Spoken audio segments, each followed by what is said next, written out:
0000從前有三兄弟，一直都好想知道自己將來命運會點。於是佢哋一齊去請教一位智者。智者聽完之後冇直接回答，反而問咗佢哋一條問題：喺遙遠嘅天竺國有一顆價值連城嘅夜明珠，如果要你哋去拎返嚟，你哋會點做？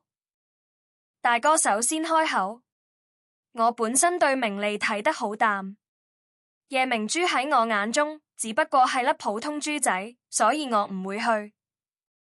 之後二弟挺起胸口講：無論有幾困難，我都一定會將夜明珠帶返嚟。而三弟聽完之後就開始擔心，去天竺國咁遠，途中一定好多危險，可能未去到，人已經冇命。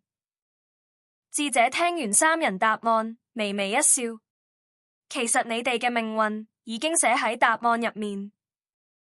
佢先同大哥講：你生性淡泊，不爭不搶，雖然未必會大富大貴，但因為冇太多私心，反而容易得到別人幫助，一生平穩安樂。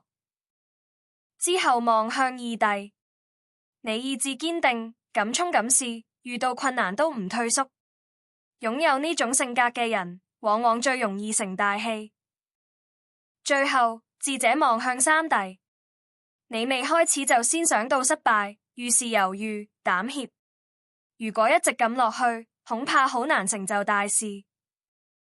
其實人生好多時候都係咁，同一個機會擺喺面前，有人見到希望，有人見到風險，有人甚至連第一步都唔敢踏出去。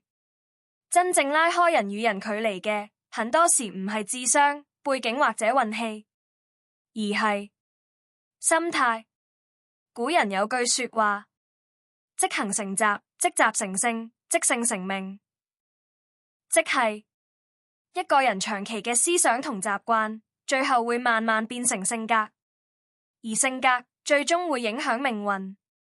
因為心態就好似磁鐵，當你長期只諗失敗、風險、困難，你眼中世界自然充滿障礙。但當你願意主動、積極、敢於嘗試，你先會開始睇到機會。